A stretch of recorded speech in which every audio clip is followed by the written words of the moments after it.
Good evening, everyone. Welcome into this space.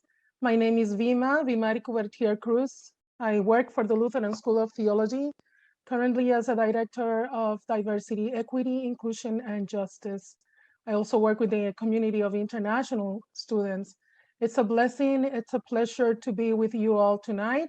And I have someone really special that is going to be sharing with us tonight, also as a co-MC. Leslie, how are you? Oh, hello, my friend. Hello on this very cold Chicago evening. Like my co-MC said, my name is Leslie Diaz-Perez, and I am the director of the Latinx Seminary. I have the pleasure this evening to serve as the co-MC alongside my sidekick, Vima. We both form part of the CRLN board, and tonight we'll be joining in on this event, Colombia Today, Peacemakers Resist. Vima and I will be walking with you and introduce some of our special guests. Fantastic music, so don't go away. We know it's going to be a real treat.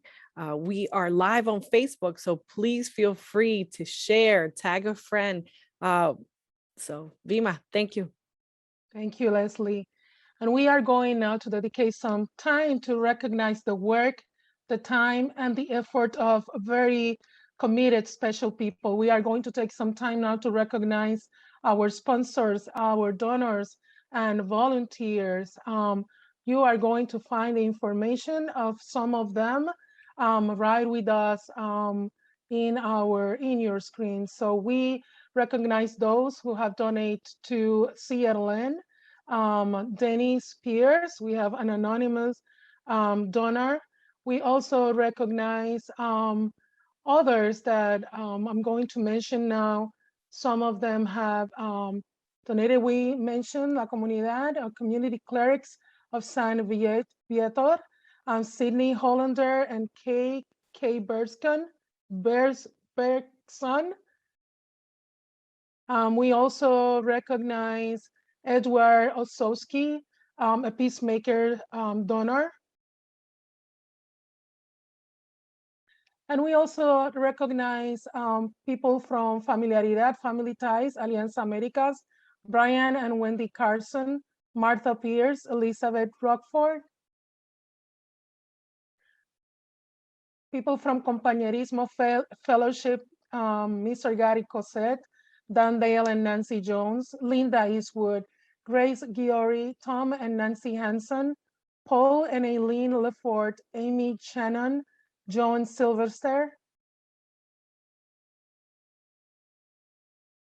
And we also recognize those from Construyendo la Paz, Peacemaking, Chris and Craig Inserra Muslim, Jose Trinidad and Mary McCann Sanchez. And we are so grateful for their contributions, for their commitment and their time through the years to CRLN. And if you want to join us, if you want to join the list of people who are constantly supporting CRLN, you are going to have so many opportunities tonight to be a supporter of CRLN and to join that amazing list of people. Leslie. Thank you, Vima. Well, tonight, as we continue, we don't want to just go ahead one more thing without introducing our very next guest.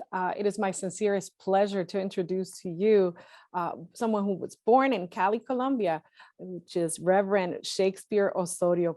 Reverend Shakespeare Osorio is the senior pastor of Central Baptist Church in Chicago, Illinois, and he is a regional minister of the Baptist Churches of Chicago Metro. Pastor Shakespeare will be leading us in prayer this evening. Pastor Shakespeare, welcome. Thank you, Dr. Leslie. Let's pray. Heavenly God, we thank you for we are being able to participate together in this meeting, in which we can recognize what we have done so far, and also consider the challenge that we have for the future times.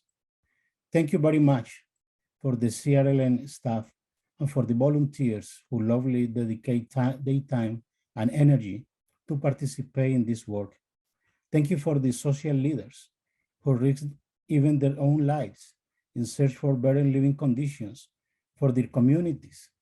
Thank you very much for the faith communities and other organizations that support the work of CRLN here and in the different countries in Latin America.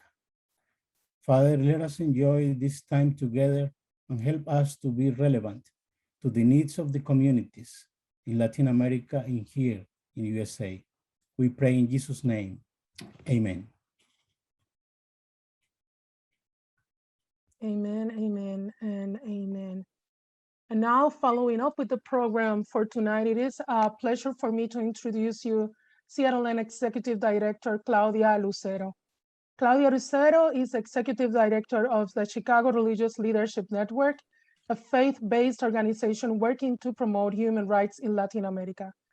Claudia served as board president for Alianza America as the only Latino immigrant-led network. Claudia was born in Durango, Mexico, and immigrated in 1990 at the age of 16. She holds a bachelor's degree in Latin American Studies from the University of Illinois at Chicago. In 2006, she received the Top 40 Award from the Rueda publication of the Chicago Tribune for being one of the most prominent leaders during the 2006 mega marches for the immigrant rights. Claudia, welcome to this space. It is a pleasure for us to have you as a leader of CRLN. Thank you, Leslie, for such a beautiful introduction. Greetings and good evening, everyone. I want to start my comments with a couple of quotes from the Jewish and Christian scripture. Mercy and truth have met together. Righteousness and peace have kissed each other. Psalm 85:10. And the work of righteousness shall be peace, and the effect of righteousness, quietness, and confidence forever. Isaiah 32:17. These two brief passages seem to me appropriate for tonight's event. I view the term righteousness in both quotes for a scripture to refer to the struggle for justice.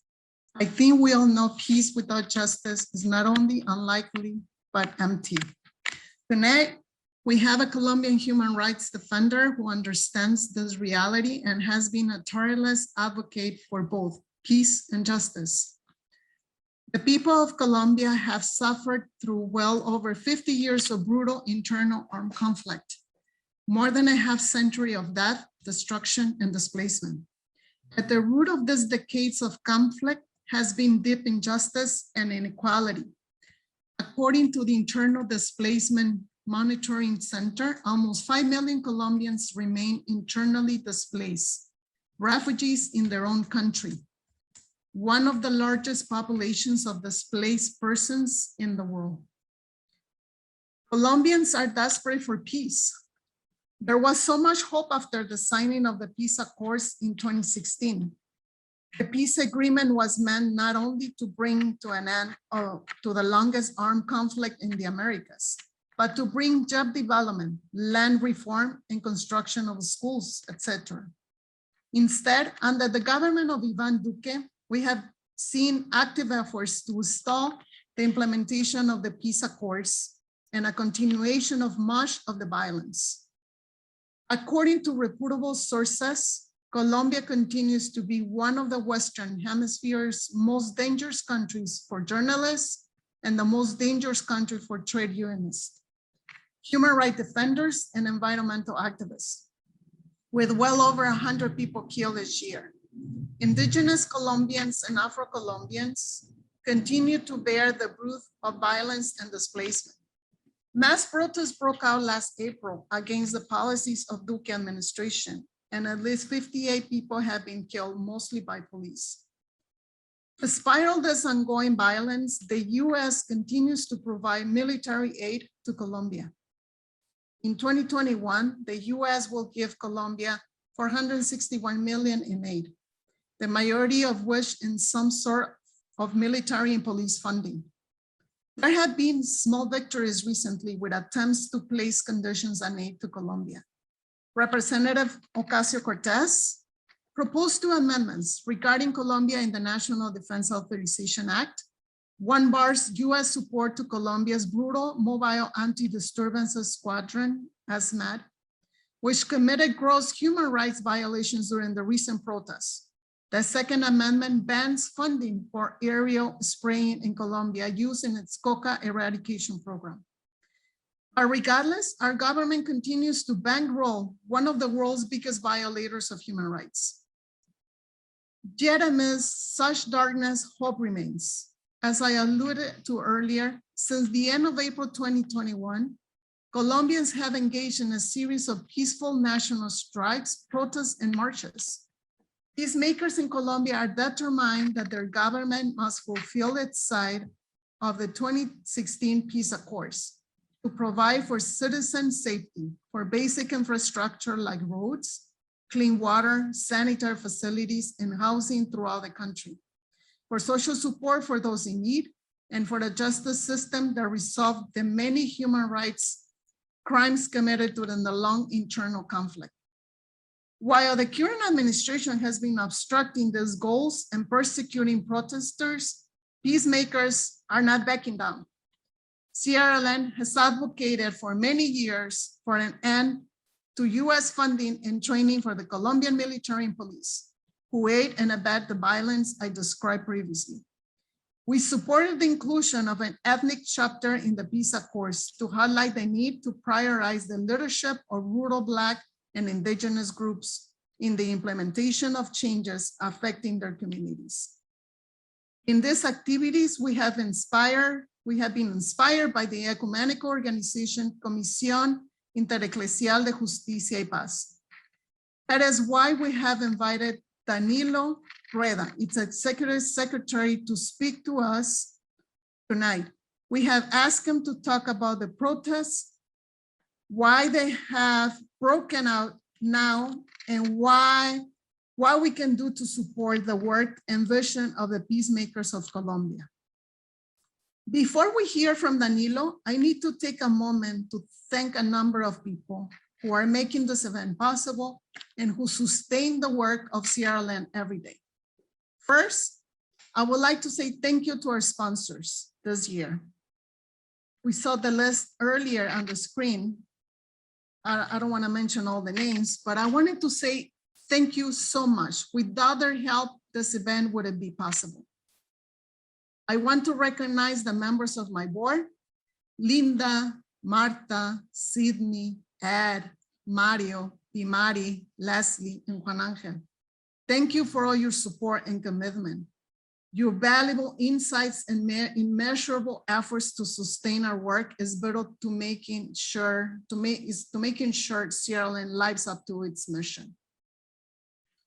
With sadness, I had to say last month, Dale decided to make a decision to step down from the board. He's one of the pillars of the organization since its foundation.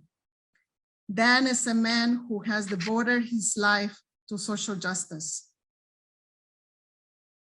I hope we can continue having his support and alignment in our fight for social justice.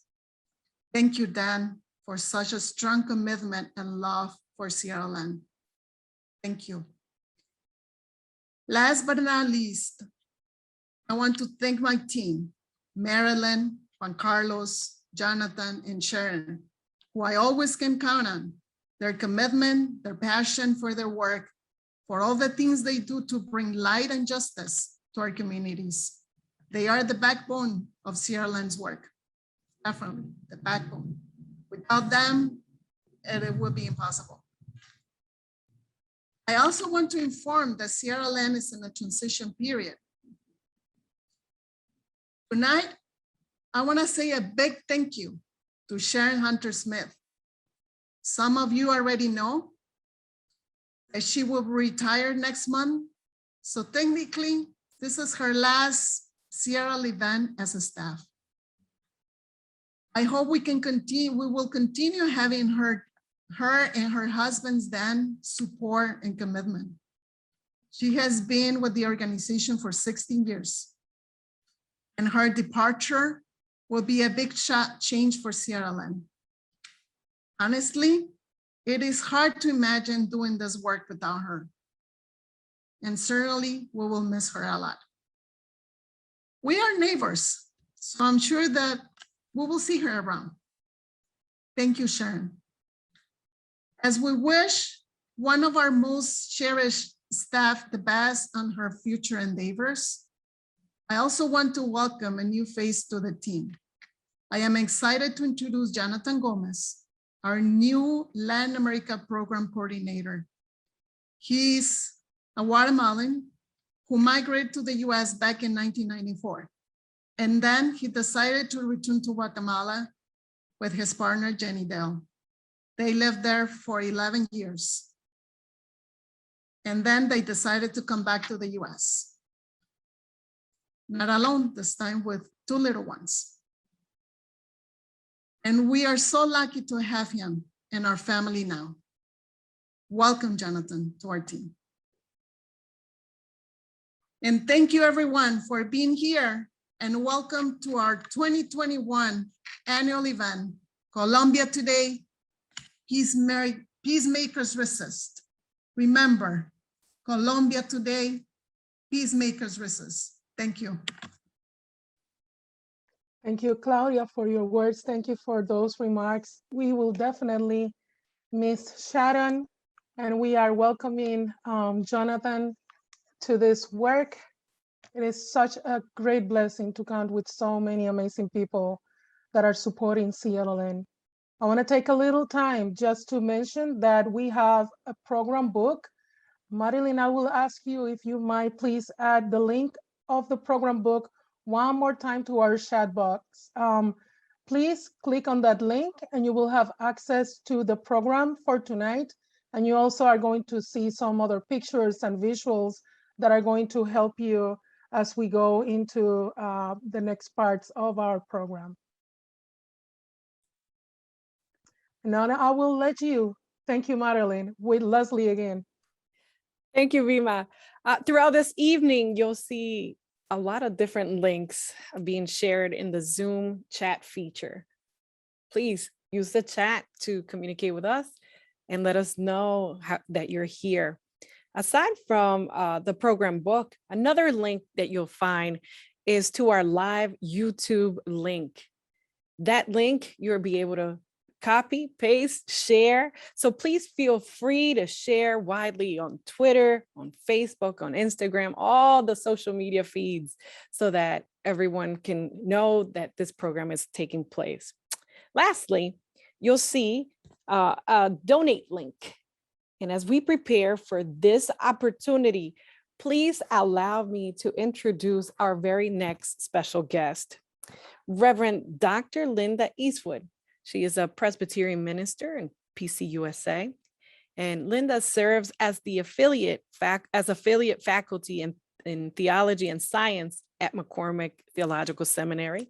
And among all the many other hats that she wears, Linda serves as on the Activist Council of the Presbyterian Peace Fellowship, and is also our chair of the board of the Chicago Religious Leadership Network on Latin America.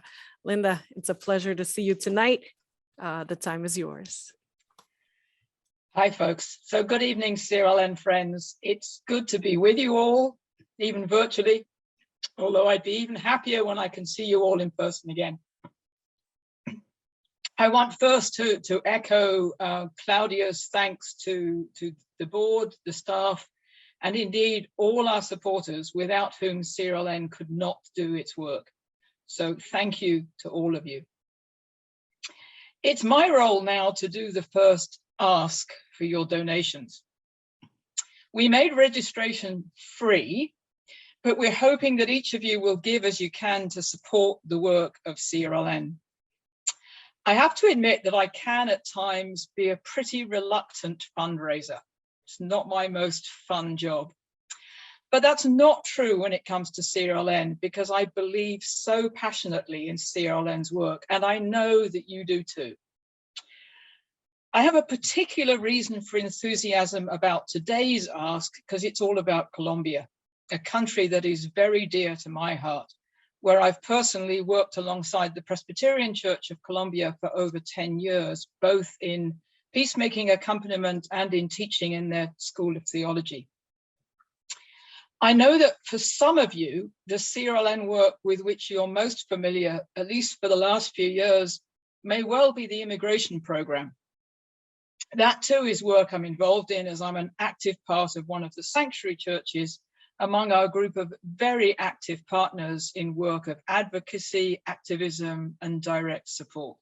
It's vital work. But our partnerships in Central America, Cuba, and Colombia, and our advocacy with US lawmakers on their behalf are also a vital part of CRLN's ongoing work. And it is particularly appropriate that today we focus on Colombia. After over 50 years of civil war, as Claudia mentioned, the peace accord between the Colombian government and the main guerrilla group, the FARC, was finally signed almost exactly 5 years ago on November the 24th, 2016, and ratified by the Colombian Congress at the end of that month. That event was a cause for rejoicing, but given what's happened since, my friends in Colombia are very careful to refer to post-accords, but never to post-conflict. Conflict continues. The FARC were not the only illegal armed group. The government has been, at best, half-hearted in implementing the peace accords. The end result has been a surge in violence against both social leaders and ex-FARC combatants, and ongoing violent displacement of individuals and whole communities from their lands. It's still happening.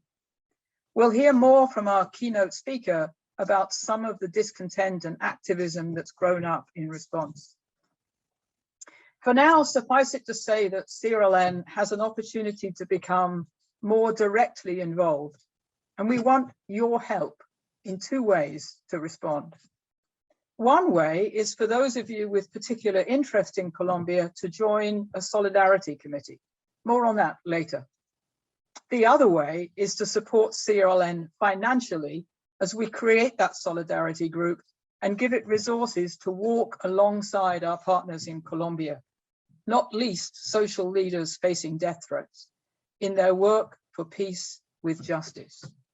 All of tonight's donations will go towards CRLN's Colombia program, and so we ask your particular generosity for this important and life-affirming work, the kind of solidarity that has been at the core of CRLN's mission since CRLN began over 30 years ago. I thank you from the bottom of my heart for whatever support you feel called to give. We appreciate you all. Thanks. Thank you, Linda, for reminding us of all the ways that we can help and all the responses that we can have. So we have 4 easy ways that you can use to support CRLN today. And these are 4 really easy, neat ways to support all of this work. First, you can scan the QR code with your camera. So you need a smartphone for this.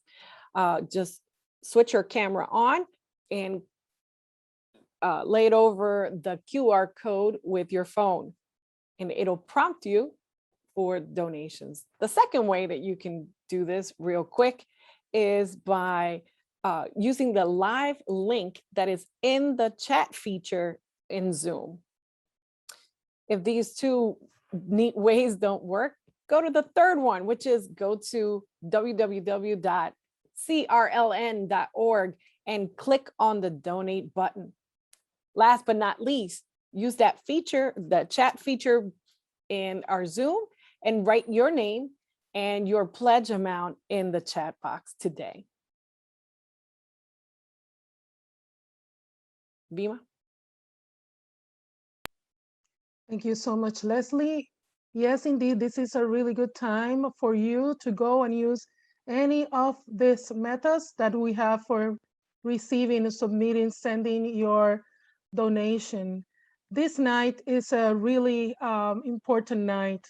As CRLN is moving through transitions and changes, it is very important that we will continue receiving your support. Leslie. Thank you. 4 easy ways. Scan the QR code with your camera on your phone. Use that live link in the chat. Go to www.crln.org, click on that donate button, or real quick, write your name and your pledge amount in the chat feature. As you're getting ready to do that, we would like to hear next from another wonderful speaker, Sister Rose Therese. Sister Rose Therese belongs to the Holy Spirit Missionary Sisters and is a longtime member of CRLN's organizing committee. She has also supported the efforts of the Sanctuary Working Group, a direct service branch of the organizing committee. The Sanctuary Working Group was formed to respond to the needs of immigrants and asylum seekers at the start of the pandemic. Sister Rose Therese prepared a video for us tonight, which we are getting ready to see. As soon as that video comes up, we'll then move on to the next section.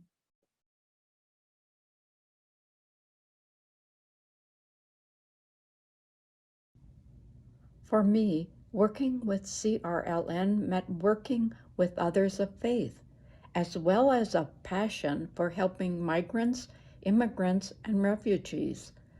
The solidarity with others helped me to keep going, motivated me to actions, and provided current information on issues. I have found respect and companionship during these months of COVID through our Zoom meetings, and I felt we amplified our support. Thank you for caring.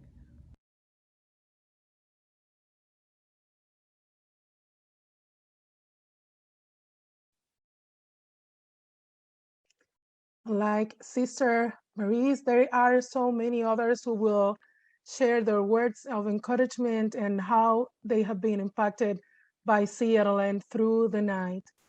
And now is my chance to introduce a group that will be sharing with us music tonight. Their names are Ecos del Pacífico Afro Colombia. Ecos del Pacífico Afro Colombia is a Chicago-based group formed in 2006 by Julio Cesar Montaño Montenegro and steeped into the Afro-Colombian music and dance traditions of the Pacific coast of Colombia. The group features members of the Montaño Arboleda family and a diverse complement of Chicago musicians of various ethnicities performing on Afro traditional Colombian percussion instruments as the marimba, the guitar, the clarinet, and bass. EPA focuses on the Pacific Coast sounds of curralao, one of the most African-influenced styles in all of Colombia. The music is centered around a drum known as the cununo, which superficially resembles the alegre drum used in cumbia, and a shaker known in parts of Colombia as a guasa or guache, and Colombian marimba, a wooden xylophone which resembles the African abalone. I will ask you now to please disable the interpretation during the music video, so you will be turning on to the original audio. And that it's very important. I think that they could remain in the same so that they can hear the music. So no need. Okay, that will work. Yes. Okay. So now it's a really good time for you as you listen to the music of Ecos del Pacífico, Afro Colombia. Take some time. Marilyn is adding now the link for donations. You've heard Leslie, we have different ways that you can use to donate. So take this time. And now we are going to watch the video of music from Ecos del Pacífico Afro Colombia.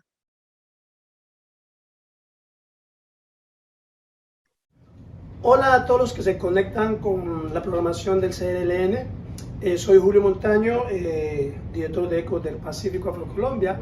De igual manera, un agradecimiento especial al CRLN porque Estamos aquí como familia Montaño Arboleda porque fuimos amparados por la sombrilla de esta organización. Vinimos desde Colombia tratando de buscar una vida mejor. Llegamos aquí y fuimos beneficiados con los programas que hace esta organización, el CRLN. Y durante 2 años estuvimos con nuestra música por diferentes lugares explicando nuestra situación en Colombia, el abuso de las autoridades, lo que es el no cumplimiento a los derechos sociales. Y pues ya han pasado casi 15 años y estamos aquí y nos sentimos muy agradecidos por esta organización y por eso somos parte de ella y apoyamos en cualquier momento. Ecos del Pacífico hace una música social que replantea la situación de los emigrantes en este país y que al mismo tiempo nos hace ver de que siempre hay una solución, por muy difícil que sea la situación. Sí podemos, para adelante, y gracias a ustedes y que continúe esta organización brindando mucho apoyo a las comunidades menos favorecidas. Gracias.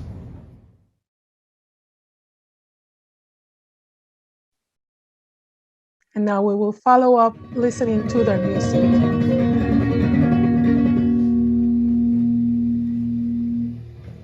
Flujos de la creación,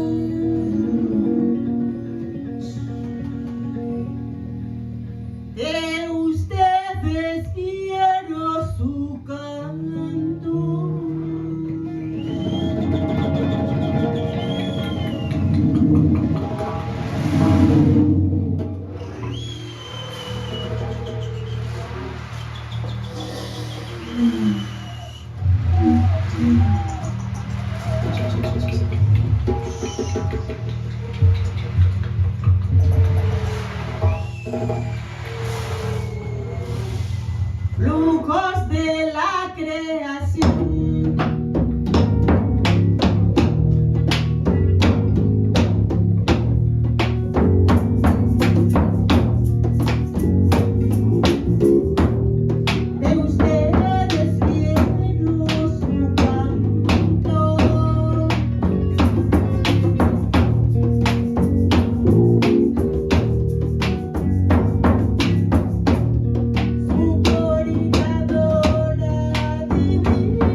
Well, we certainly hope that you have enjoyed this music.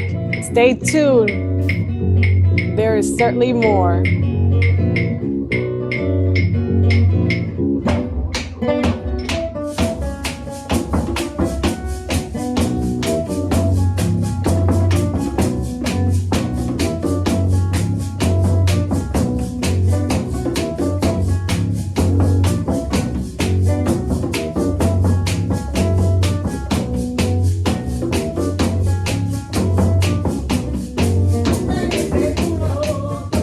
Por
Wow, what a beautiful music, powerful music, cheerful music with deep messages and amazing lyrics.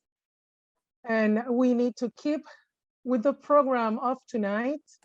And before any further ado, and before that, I'm going to ask you that if you need interpretation, please go to the bottom of the screen to the symbol that looks like a globe, and please click there so you will be able to select your language and have services of translation. That is very important. We are so grateful for the participation of ELCOS del Pacífico Afro Colombia and for their gift of music tonight. Leslie. It sure was a gift. Listen, I am so glad that we had the opportunity to have this group share with us. I am always in awe of anyone who has musical talent. I can't even clap on beat, but they were amazing. Thank you all for your donations. Your donations continue to pour in. We are so very grateful.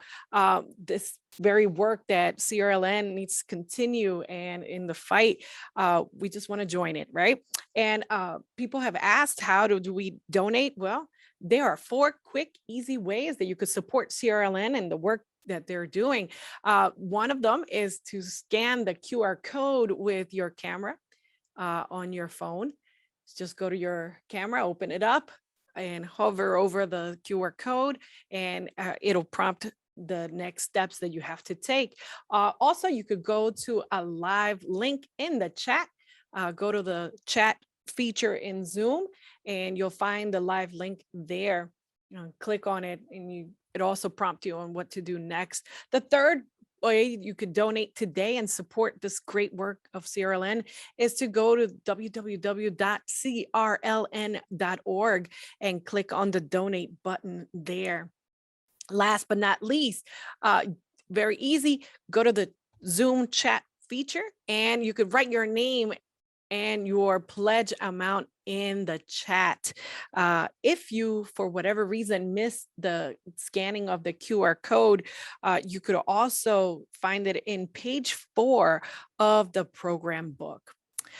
This great work that CRLN is doing doesn't just happen with financial support. It also happens because of the great work and the partnerships of people like Brian Carson. He is our next person that we are going to hear from. Let me tell you a little bit more about Brian. He is a member of the Congregation Tzedek Chicago and Jewish Voice for Peace. He is also a longtime member of CRLN's organizing committee and has been part of the organizing committee Sanctuary Working Group since April of 2020. Brian send us a video that when we're going to hear from him next.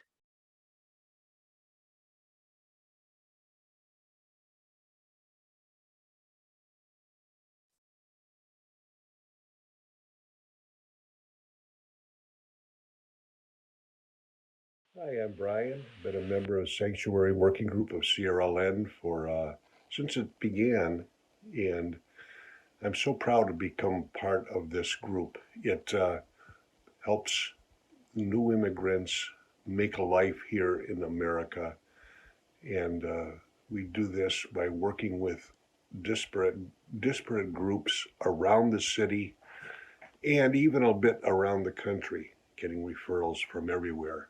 And it's rewarding, challenging work, helps you give back and give of yourself in ways that showing up on a picking line helps, but being at the table and in the streets for people is what makes this a wonderful, wonderful group, and hope you will help us. Thank you. Bye-bye. Muy buenas.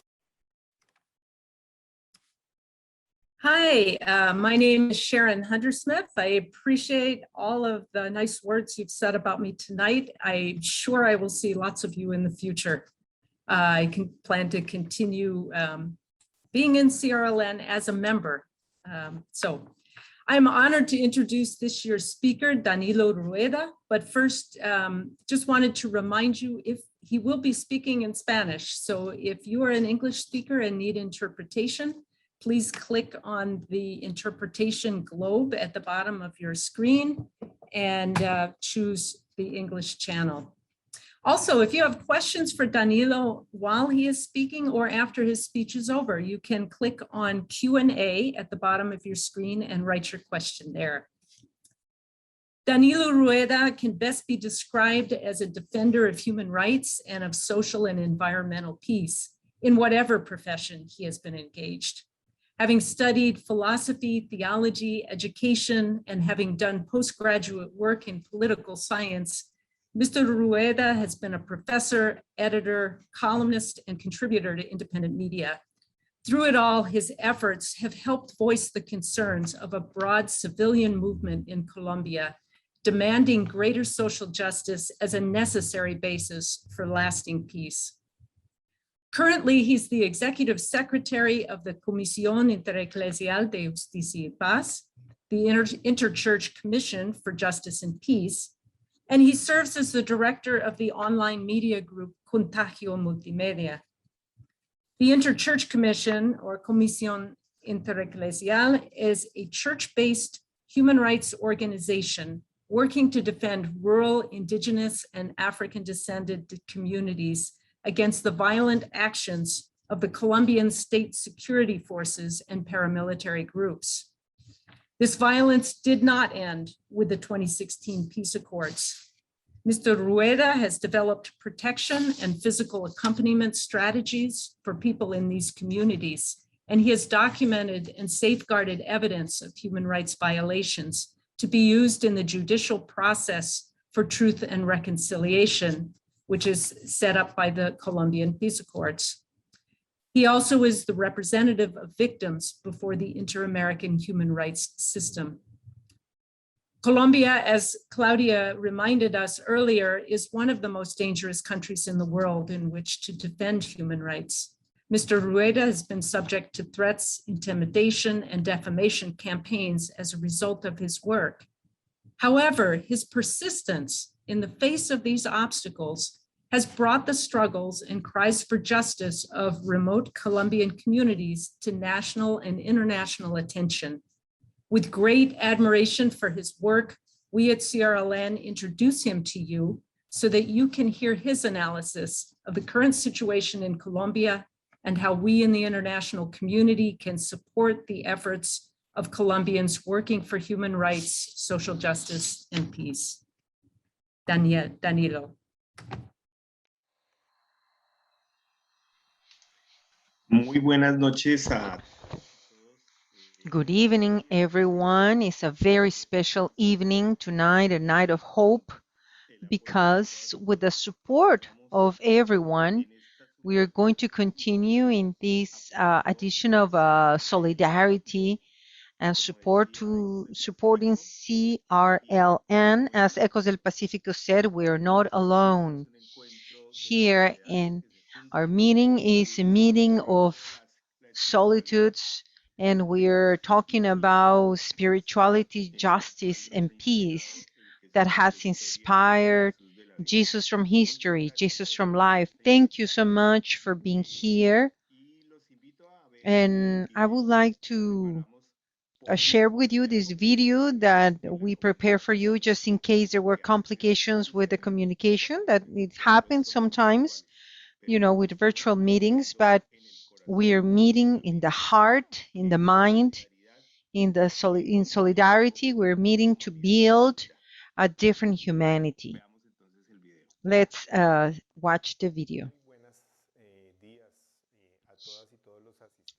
Good morning, everyone, to this invitation that CRLN is doing to us. Is an initiative from faith, an initiative from people of faith, independently of their religious expression. It's a pleasure to be here and to talk for a few minutes about the situation that currently Colombia is going through. Colombia is a country that has a very many years solidarity relationship of direct support and accompaniment with CRLN even in the hardest times for our country, and with a scene of peace through an agreement, an accord that we came through the FARC, and with an agenda of 6 points with CRLN. We thought that this uh, stage of violence, we were going to get over that, but the reality is very different. It's just the opposite. That's why for us, it's full of hope for you to be here, for us, for the Colombian people, people that express themselves on the streets this year on April 28th, especially through young people in diverse from working neighborhoods or from 22 cities in Colombia.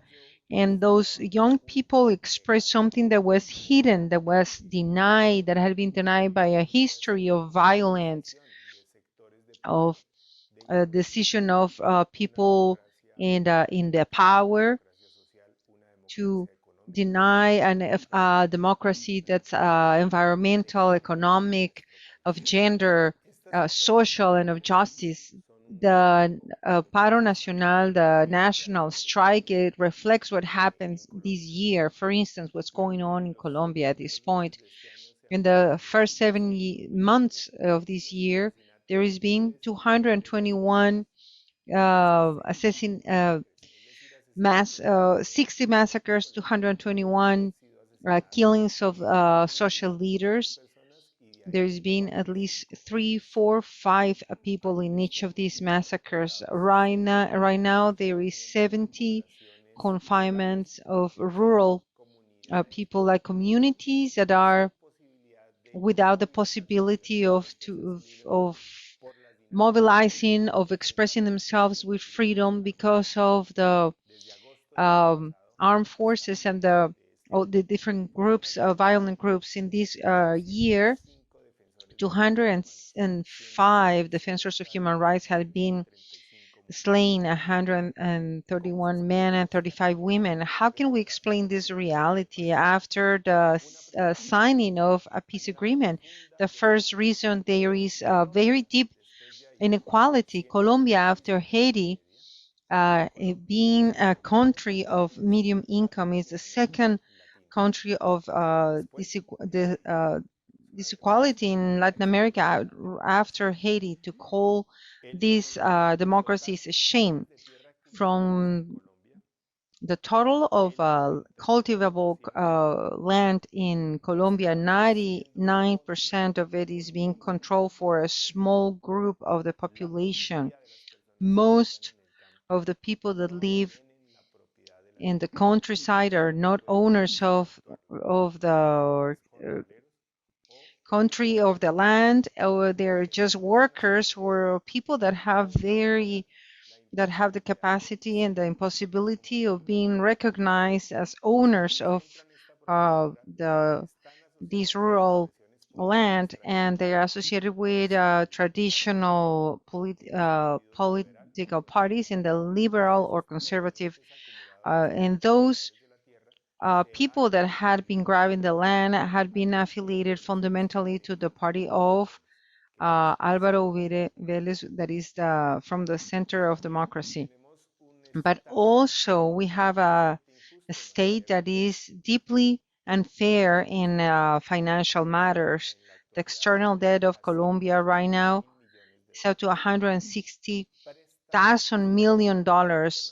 Loans of the international banks, World Bank, the Monetary Fund, which payments are done fundamentally through the tax of added value for all the products from the medium and some of the middle classes, low classes, but the big companies, the huge corporations in the financial sector, they are exempt of taxes and they don't contribute fairly what they should be paying in taxes. So we are in a situation of the inequality, of out of balance in the concentration of the land and the distribution of the social distribution of what a state could be if the taxes were paid fairly, but that's not happening in Colombia.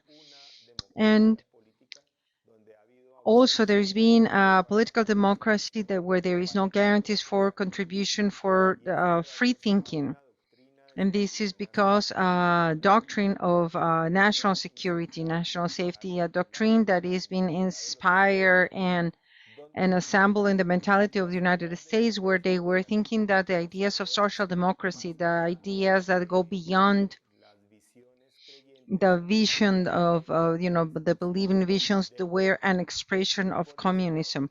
And for that reason, the doctrine of national security thinks that what is that the demands of a political democracy, social and political, as an expression of communism. This doctrine of national safety has taken to the end of the political opposition that was born from the peace agreement, like FARC. Over 5,000 people were killed between 1995 up until now.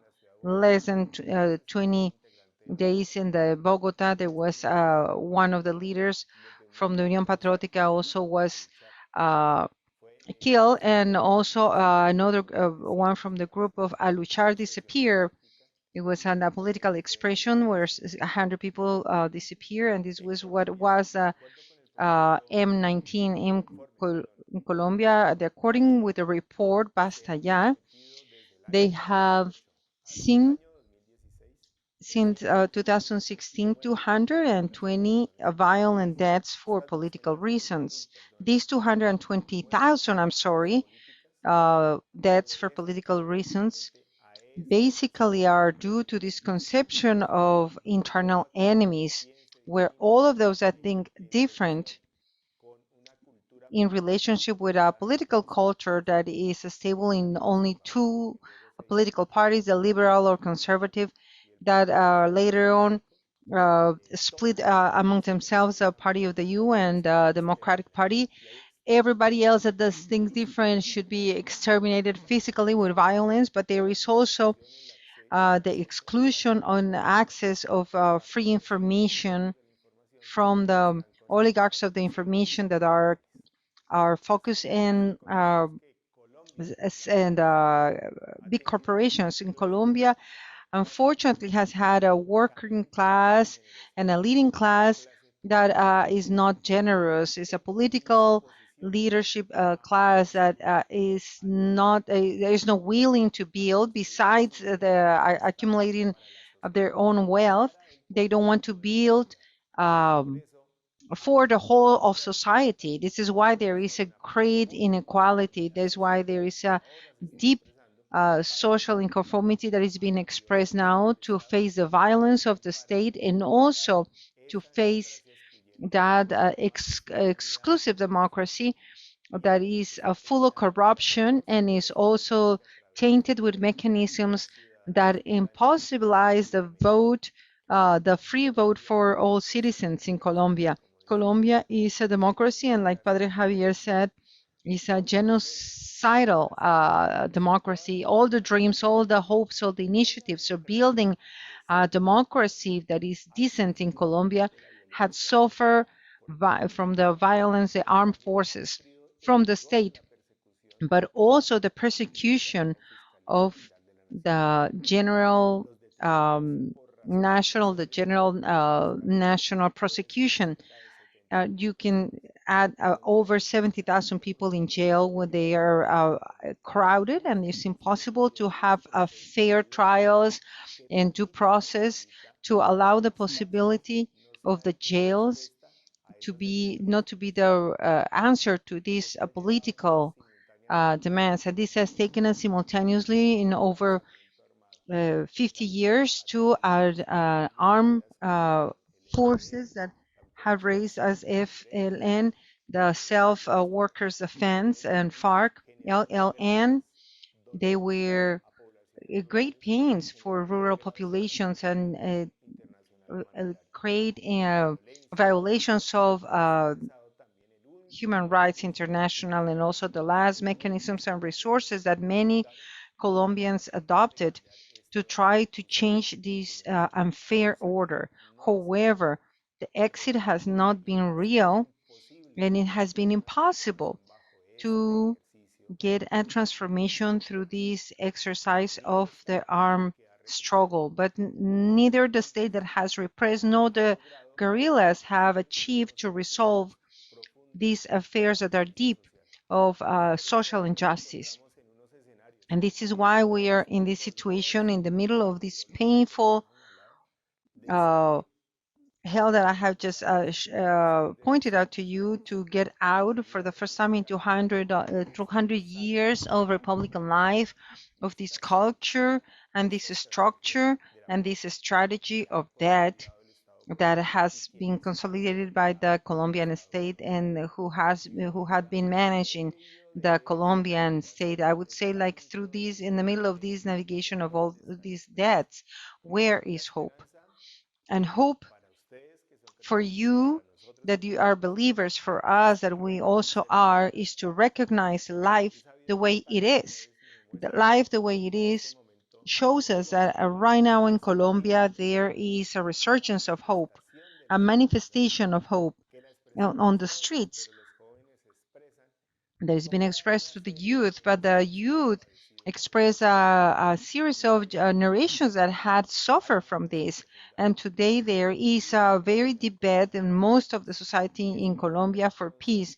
What does this mean in this bed for peace? The first thing, there is an agreement signed, executed with FARC that has costed us a lot, besides the 900 executed leaders since 2016 to now, after the signature of the peace agreement, and 298 people signing from the peace from the FARC. It's very important to protect this agreement. It's important to protect it because it has some fundamental aspects to try to democratize the ownership of land, to recognize the farm worker that is in that areas of armed conflict, to recognize their property, so that the legal recognition, acknowledgement of their land, so that they can dialogue on the table with the corporations that want to keep that land.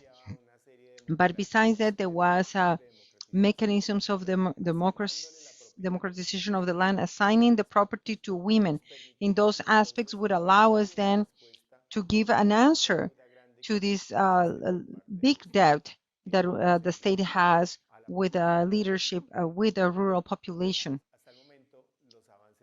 But so far, advances had been almost none through the signature of the peace agreement with FARC. But I said that we're hopeful. Why? Because for the first time in Colombia, in the midst of all this situation, there is an expression, civil, political, that is talking about a pact, an inclusive pact, where even the reconstruction of the relationships with those that were seen as enemies, police, militants, even corporations, where they come to an agreement about what's fundamental, so over what is material. We want to left, as Colombians, leave this painful page of exclusion to become a modern state. And right now we see like we've been seeing in the rural communities, indigenous communities, Afro and farm workers from Colombia, and a humanitarian agreement to stop the war in each of the territories, to start with direct dialogues about humanitarian issues with armed forces, including the military forces. And after that phase, to ask 3 questions. What peace do you want? Do you want the war? You want the peace?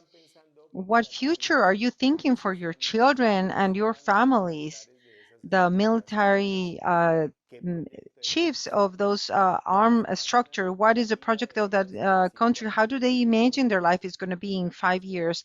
Dead, in jail, extradited, extradited to the United States or in this country, building a new society, a society where the value of life, respect to life would be a principle, a basic principle that would be respected by everyone. With the process of peace with the FARC, the possibilities were open that we never imagined before. Direct conversations of victims of the repression of the state with the responsible of their predators, with militaries, with ex-paramilitaries, with corporations that had taken their land, like the dinner of the memories, the direct encounters, the recognition of the responsibility, and besides that, recognizing that truth that it has been denied of the relationship of the states with paramilitary structures, with also corporations, and how the police and the military system has been used to protect the wealth of the rich. We have seen very important advances, even with in the presence of the Commission for the clarifying of the truth, and sometimes without them. Today, there is dozens of victims that they had found those responsible of their victimization, and they're shown that when the violence stops, when I'm able to look at the other one as a human being, I'm able to find myself in those elements of human beings, like part of a country that is called Colombia, human beings from this land and from this mother earth, that where we are not going to be excluded or pointed out, but to include it in this new project of country and society. Revenge, hate, violence has never been able to make possible a new country. That's why the bet is for a project of life, is betting on for life, for love, from the truth, from the liability. It's a very important accountability. We want you to get to know this initiative of peace. We're going to send you a link with this presentation, because we are going to see the responsibles of these separations. There is being teachers from the communities, and the communities also teaching them in the process of reconstruction of the human being, of the human beings. The jails cannot possibly make possible the restoration. Sometimes they isolate and just are breed hates and revenge. University is a space of This is the re-encounter with our a deep space so we roots can and the truth of encounter our our nature, of our human roots nature, of our origin in the water, in the stone. in the grass, in the bushes, in the animals, so we can find the roots there. And when we find those very deep roots, then we can talk about environmental justice and our reconstruction as beings in a project that is for the country and in a humanity project. These indigenous, blacks, peasant communities, and the young people from the neighborhoods are came out in the national strike. They are expressions of hope. Why? Because right there in the midst of these armed violence, in the midst of all the interest, extractive interest from multinational corporations, they are saying, stop now, let's talk. And they are very courageous, and they have been giving communication to the armed people, the patrolmen, and to the commanders of these forces, even the president of the republic, so they stop the war.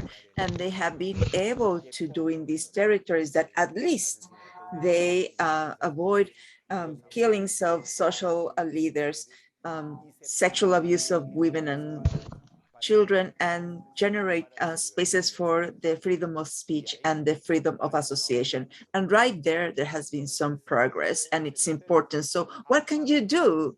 You can sponsor, you can accompany those initiatives with letters, with a photograph, so we can bring them to the community so they feel supported, backed up in this ethical exercise for life, peace, and justice. A second element, the relation of this US with Colombia is very narrow, is one made of interest. So we need you to pressure the US Congress so that the next administration opens a dialogue with the ELN, and that they also start conversations and we start talking about an exit with all the different legal or armed groups. Those armed groups are present and operating in the territories, and they are subjugating the population. And this is happening in the midst of the presence of the military forces, supported with resources, money that is coming from the US, from the citizens of the US. So that's why it is very important that you ask for accountability of the resources that are being provided to Colombia, and that these resources stop supporting the military forces, the intelligence departments, and they have to instead generate conditions for social justice in the territories and from the territories. It is a utopia, but it is a possibility that we are able to make it possible. There are many Democratic senators that are listening, and their support can be really important. In addition to this construction of peace, in which your communication, your lobbying with the senators that you know, in addition to the solidarity, there is another issue here: drugs. At this moment, again, in the world, we are one of the major producers of cocaine.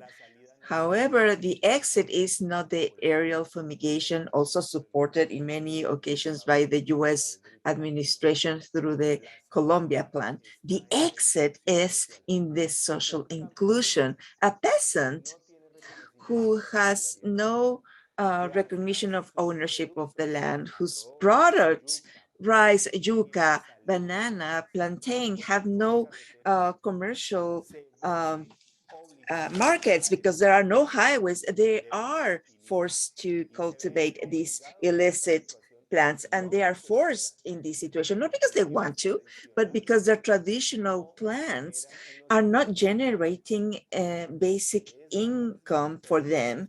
And this is the same situation that is being experienced by young people in the cities.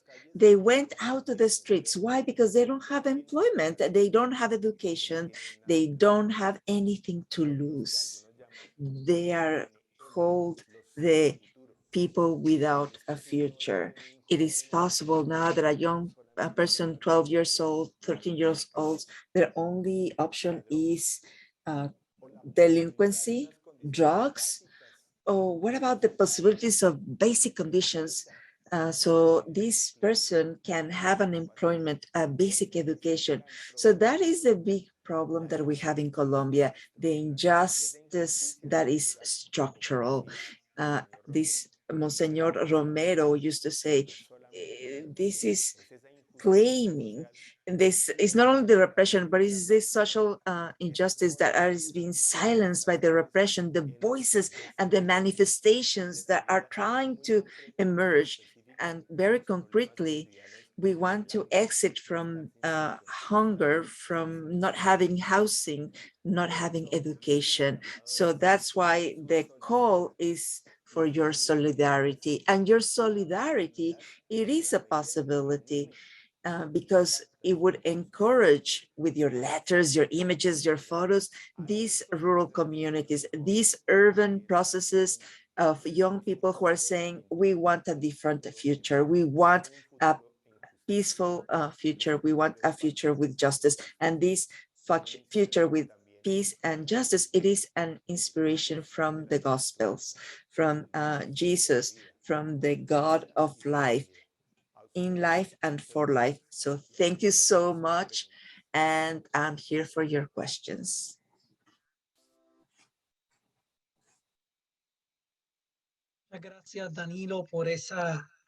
Thank you, Danilo. Such a deep reflection.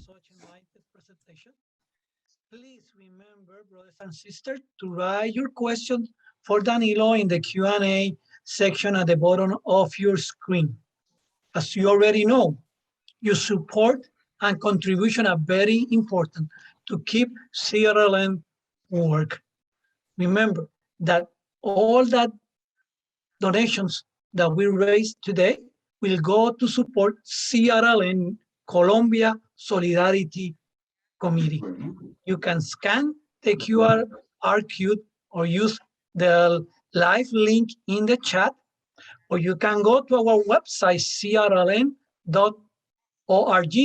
and use the donate button, or you can pledge in the chat with your name and amount. You will also find all this information on page 4 of your program. And thank you, Danilo, for your work. And now let's back to Bima and Leslie, our MCs for tonight. Thank you so much, Juan Angel. And thank you so much, Danilo, for such a wonderful and compelling presentation. Jonathan, it's going to be now helping me and leading this section of questions and answers. And one more time, if you have a question, please add your question into this session. If you click on the bottom of your screen, the button of Q&A, so we will be able to see your question and address your question tonight. Jonathan, we have really good questions right now. We are going to try to cover as much as we can, but would you mind to introduce the first question to Danilo?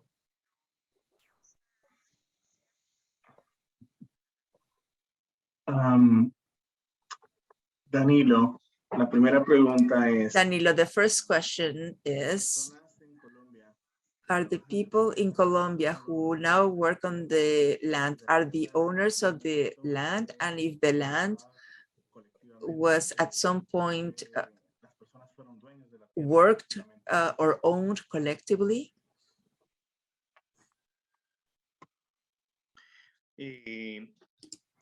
Efectivamente ha habido... Yes, there has been a process of collective work recognized after 1991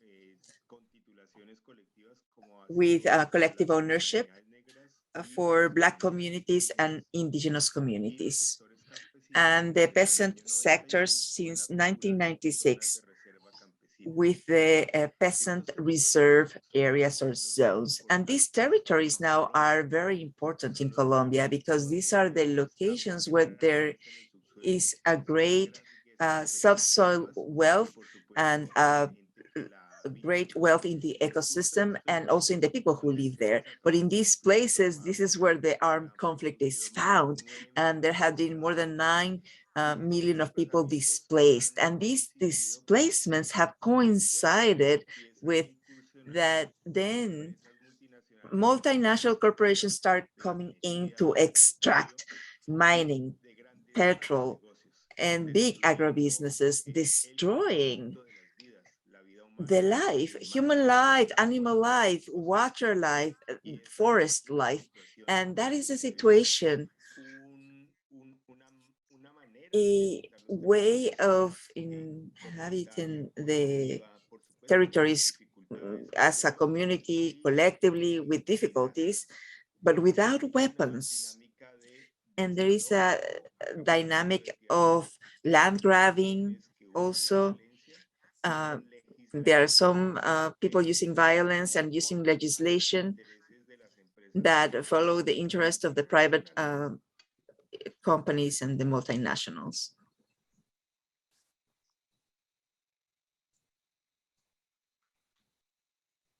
Thank you, Danilo, for responding that question. I have a question that is like 2 or 3 in one, but I'm going to try to condense it. Voy a tratar de condensar la próxima pregunta. Y sabemos que tú We do know that you mentioned something like this, but what actions would you suggest that we take? What can we do in this moment, and how can we help others to know of this situation that is happening in Colombia through CRLN? Thank you so much, Bima, for the question. you are reminding us of something very important. Today, it's a very special day of hope and support CRLN work, do donations, disperse the knowledge, volunteer. All of you together can support us. And how can you support us? Visiting Colombia during vacation time, going to the communities, being there, visiting so you can observe what is happening in Colombia, and then talk to your senators in the US and give them your reports.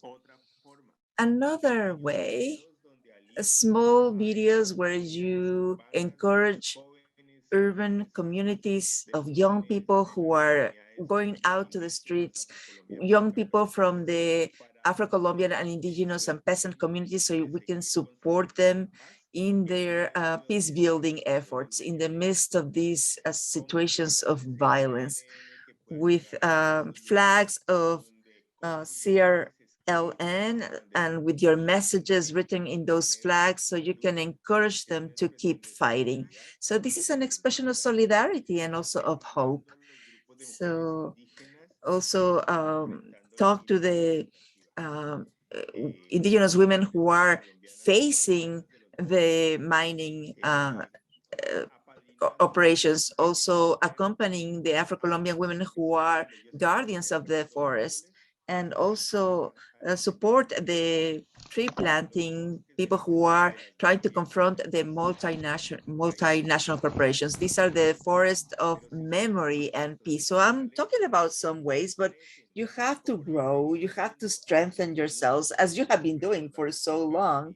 We remember Gabby, Dan, Sharon. So you have had a very close relationship with Colombia, and you know that this is truly important. And what you've done today, we can recreate with the lungs of the new young, the faces and souls so beautiful that are mobilizing today and that are here in this beautiful encounter of CRLN. Thank you, Danilo. I am seeing a typo, and I want to correct this because I think it's very important. Colombia is Colombia with O, not Columbia. Colombia and Colombia are two different places. And we are talking tonight about Colombia with O, COLOMBIA. So I know that from tonight on, you are going to correct that misspelling, which is very common in the US. There are questions keep coming. So there is a question here that I will also like to say that it's, I think, a good question. I'm gonna rephrase it. Danilo, hay una pregunta muy interesante. Danilo, this is a very interesting question that maybe we can adjust a little bit to, and the question says, how is the situation in terms of the natural resources in Colombia? And the person is asking why there is a lack of resources. And those of us who work in Colombia, we know that there is no lack or shortness of natural resources. But I would love it if you could actually talk to us about why the war, why is the war based on the distribution of natural resources in Colombia? Colombia is the fourth country in terms of wealth in water in the world. Is the second in endemic species in the world. It has the Amazon, it has the Choco region, which is one of the regions with a lot of rain, more rain than any others in the country, or one of the main ones. And that wealth is being sought after by private actors. In 2002, the World Bank conceived that great part of the Colombian territory was important for the market, for the intensive production of food, and also in terms of environmental issues because of the ecosystem wealth. And this coincides with the map that we have been observing in this more than 18 years, actually, of how violence from state actors and state actors was moving through these areas by displacing people and peasants and doing land grabbing because they wanted to use that wealth.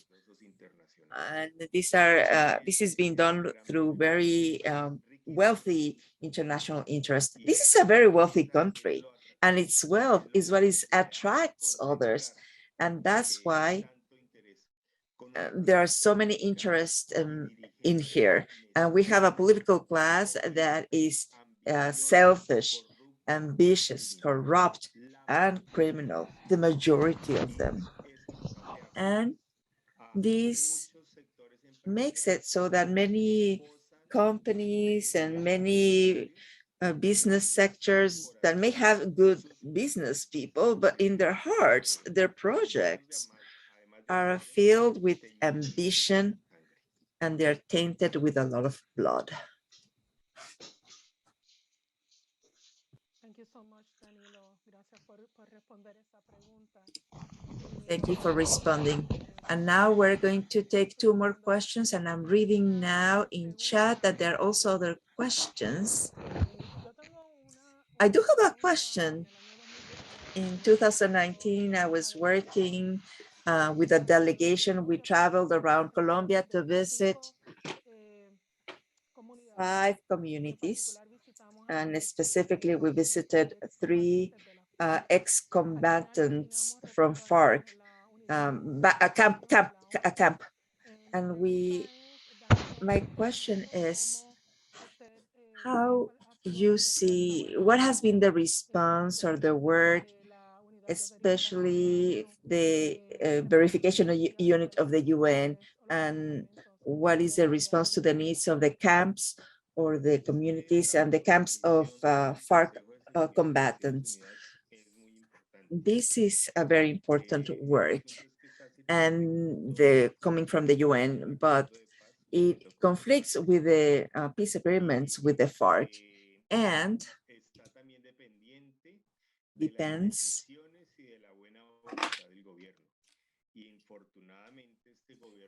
Unfortunately, this government has not had a disposition that is deep and efficient to comply with the agreement fully. It has done some kind of intervention, sometimes more efficient than in other places, in some places than others. But the big problem is the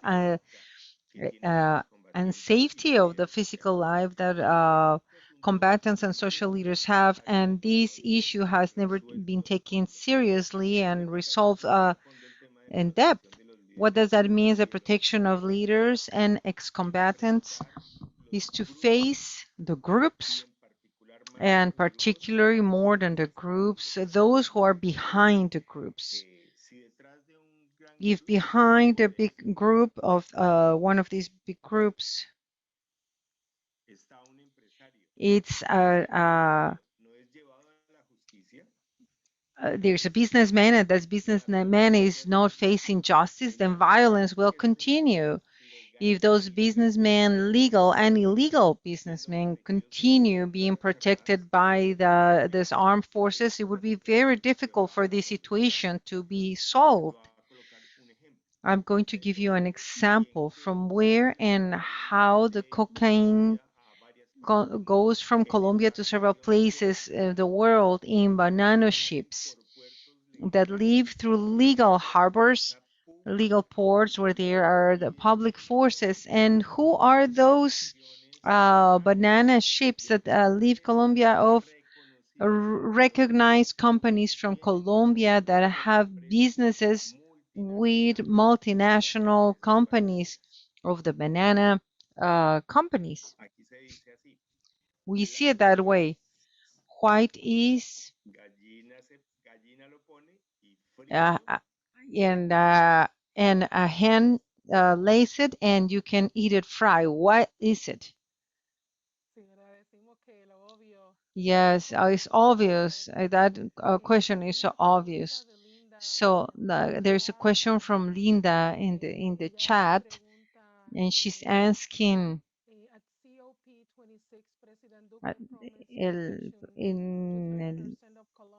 And what do you think of this commitment? I've heard of masses in Meta where national parks are declared and campesinos clear out, only to have oil companies arrive doing seismic surveys. Do you expect more of the same? Linda pregunta que no sé exactamente lo que significa COP26, pero que el presidente Duque prometió la protección del 30% de la tierra en Colombia. ¿Qué piensas de este compromiso del presidente Duque? Ella ha escuchado de los casos en Meta. She's heard from the cases in Meta. Unfortunately, we have a president that is very cynical, very similar to the one that you suffer. So, for a few years up until very lately, very recently, he can lie and he's shameless. He's so shameless that he took to the COP26 140 people in a committee in the presidential airplane, amongst them several of your family members. They were a few days over there in Scotland, and then they went around for a tour to Saudi Arabia, where there is a business with some Saudi Arabics that wants to end with Santurban Paramo as an area to do extractive operations. So he's cynical. He lies shamelessly. 201 environmental leaders had been killed during his administration, and he hasn't even rejected even with one word. These leaders had been murdered in front of when the forest was being burned in the Amazonic. He was silent, and besides that, he was not able to sign the Escazú agreement that demands to those that have interest on the land and that can affect irreparably the environment to comply with a series of commitments, amongst them the protection of the advocates of the environment, and he has not promote the signature of that agreement as a priority, an urgent priority. And his government administration does everything that's the opposite of to delay the signature of that agreement, saying that the communities and the NGOs want to stop progress and development. Thank you, Danilo. We have a question from Trini. Trini, she's from Honduras, and she mentions that the model that concentrates wealth is obviously just like in Honduras. It also suffers for being a drug state, a drug dealing state. The question is the University of Peace and other efforts had a Latin American dimension, and she's asking the peace movements and Refoundation in Honduras could be benefited very much from your work over there as well. Of course, this is an initiative for all of us, and we can establish links and relationships, important ones, that can allow us to create citizen empowered and transformative with new initiatives and with new technologies within the exercise of the authoritarian in our countries that is with the disguise of democracy. Thank you, Danilo. One last question, especially because we've been hearing music from the Pacific of the Afro-Colombian. What is the situation over there currently with Afro-Colombian communities, like in Chocó and the Valley of Cauca, but also in Cartagena and San Andres. Well, in particular, the ones from the Pacific, we're working in the Chocó area and in the Valley of Cauca. In the Valley of Cauca, right now there is a situation of a population that has been confined in the Afro from the lower San Juan because of the territorial disputes that are armed, that are disguising the intention of an armed group of controlling the land to exploit it with oil companies.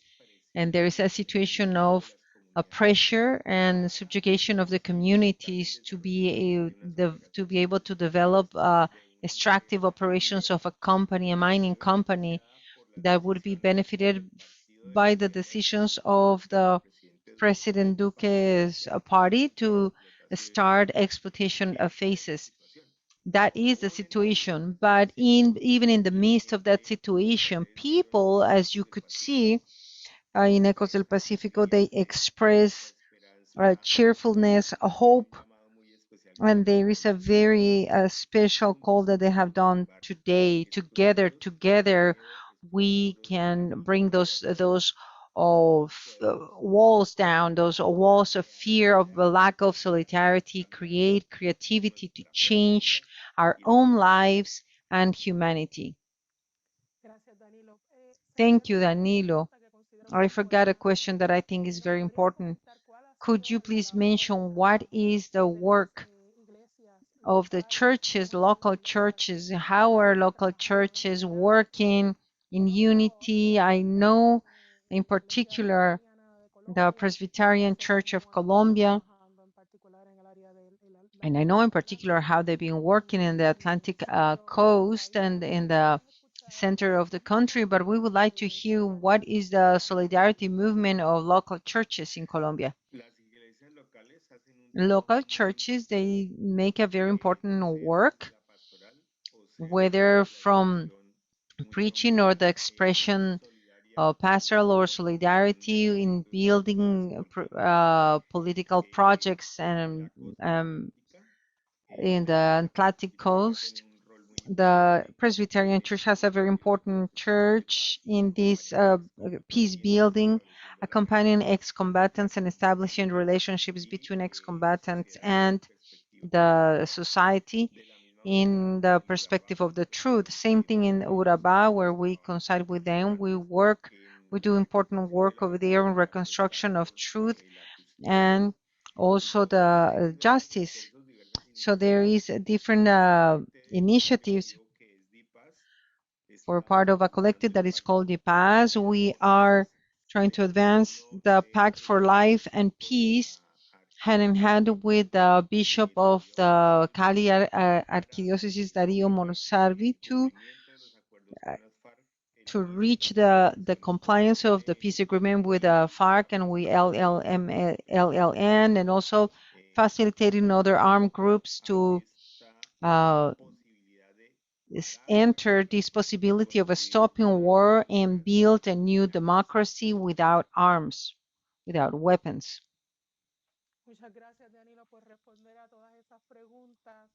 Thank you so much, Danilo, for responding to all these questions. Thank you for your presentation. I understand that it's been a really good session of questions and on question and answers. And now we continue with the rest of the program. Sharon is going to make a very important call. Thank you. I would like to invite Jonathan to talk about this action since he will be coordinating the Latin America program from here on. Thank you, Sharon. Thank you. Hello, everyone. My name is Jonathan Gomez. I am the new Latin America program coordinator, and I am very glad to be part of the team at CRLN. It's only been my second month and we're going strong. So thank you everybody for tuning in. So we are very happy to announce that we're going to begin a more direct partnership with Danilo and the commission, la Comisión Intereclesial de Justicia, this commission that works on many, many different things in Colombia and throughout the region. And we would like to invite you to be part of a Colombia Human Rights and Solidarity Group. We will begin to meet next year, and our goal is to meet a minimum of 3 times a year, but really, it will become whatever we and you want it to be. We would like to continue our solidarity with Colombia. CRLN has been working in Colombia for many years now, decades, as well as Latin America. And this is a great opportunity with the Comisión and Danilo to strengthen that solidarity with Colombia and to continue the work that CRLN has been doing for decades. We would like to highlight the work of Black, Indigenous, and farm worker resistance communities, as well as continue to our efforts in public policy advocacy. So the idea of the group is to get information, to share information, and continue the work of justice of CRLN. So we have a link in the chat. We'll also be emailing it. And if you have questions, you can contact us directly. Please sign up, fill out the form, and join our new Colombia Human Rights and Solidarity Group.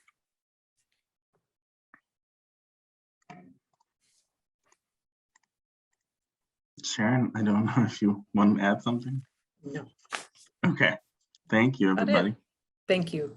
Vima, Leslie, thank you. Well, thank you for all this information and all this great work. I just want to remind everyone that all of today's donations will go directly to the support of CRLN solidarity work in Colombia. This great work happens with your financial support. Your donations make it possible for CRLN to continue to expand its impact in issues of human rights and social justice. We want to remind you of all the different ways that we have to make it easy to support CRLN's work today. 4 different ways. You can scan the QR code with the camera on your phone, and it'll prompt you with some links that you can follow up.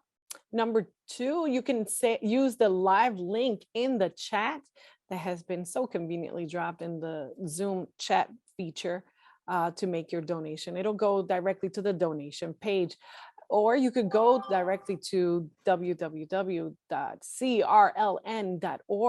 and click on the donate button in the website. Or as it has been happening all throughout the night, you could write your name and your pledge amount in the chat feature in Zoom. We have been receiving donations, and we just want to say thank you. Thank you so much for all the donations.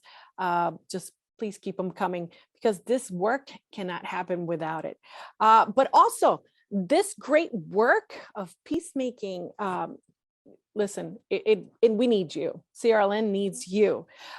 Next, we will hear from one of CRLN's active members who continues to do this great work of solidarity through CRLN in its partnerships and through its member. The member that we're speaking about is Tina Escobar. And Tina Escobar, she's a member of the Tzedek Chicago and Jewish Reconstructionist Congregation. And she is also a longtime member of CRLN's organizing committee. And as we prepare to watch her video, if you're interested in membership or becoming an active member, and you want to get more involved in CRLN's events, please go ahead and visit CRLN's website and reach out so that you could get more information on upcoming events and ways to get involved. Next, we'll hear from Tina Escobar. Hola, soy Tina Escobar. Estoy aquí para ofrecer mi... Hello, I'm Tina Escobar. I'm here to offer my answer to the question of what does it mean to me to be a CRLN. It represents to me an authentic way to live and to act my beliefs to improve the world in a honest way, because I'm acting as a representative of my synagogue. I offer all the energy that I have to promote the CRLN causes. Thank you.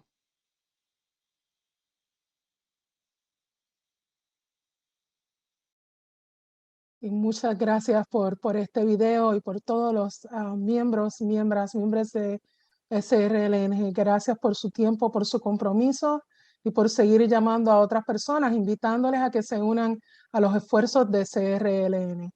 Lamentablemente, estamos a punto de concluir este evento. Ha sido una noche muy interesante. Ha sido un evento maravilloso donde hemos podido aprender, escuchar y renovar nuestros compromisos con lo que es la lucha por la justicia y por la paz.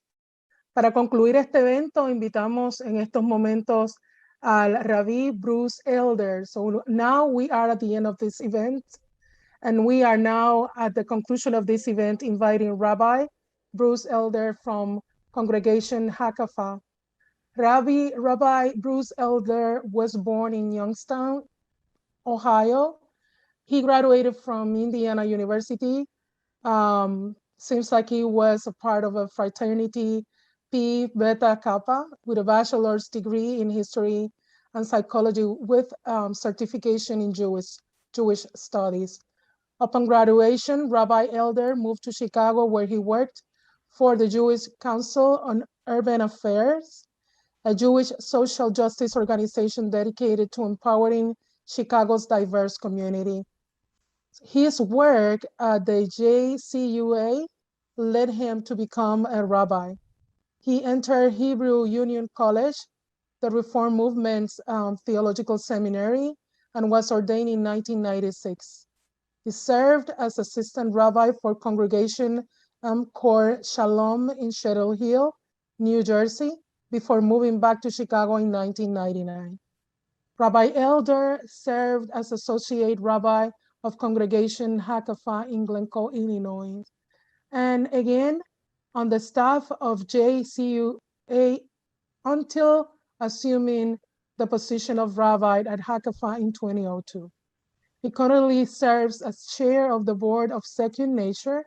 Rabbi Elder lives in Highland Park, Illinois, with his wife, Rona. They have 3 adult sons, Joshua, Noah, and Eli. Thank you so much, Rabbi, for being with us. And I will now open the space and allow you to lead us in this closing reflection. Thank you. Thank you. We shall not be moved. We shall not be moved. Just like a tree that's planted by the waters, we shall not be moved. It might seem odd that I would begin my closing reflection with a 19th century spiritual, but listening to you, Danilo, touched by people, indigenous people fighting for justice, saying that despite political realities, they are not going to be moved, to me, is so incredibly powerful. In the way of a English language, even as we're told not to be moved, I was very moved. And I believe it's really important sometimes for us to be moved. Because by being moved, movements are created. Movements for change, movements to ensure that those people who will not be moved, as powers try to push them away, can be sustained. And one of those movements that I, as the rabbi of Congregation Hakafa, has the honor of being part of is CRLN. Our Jewish tradition teaches Rabbi Tarfon who says, "The day is short, the work is plenty. You are not obliged to complete the work, nor are you free to desist from it." There is a lot of work to be done, a lifetime of it. And yes, our time is short, but we have come together once again in the spirit of love and community and faith and justice to say that we are here. We wish we can complete the work. Could it happen soon? Danilo, I hope all of which you spoke so beautifully comes to pass in a breath. But even if not, you need to hear that all of us here are here with you through this network that we have the honor of calling our own. We have heard throughout the past couple of hours that there are ways for us to engage. All of us here still donate, engage, support. Keep this movement alive. We are here together.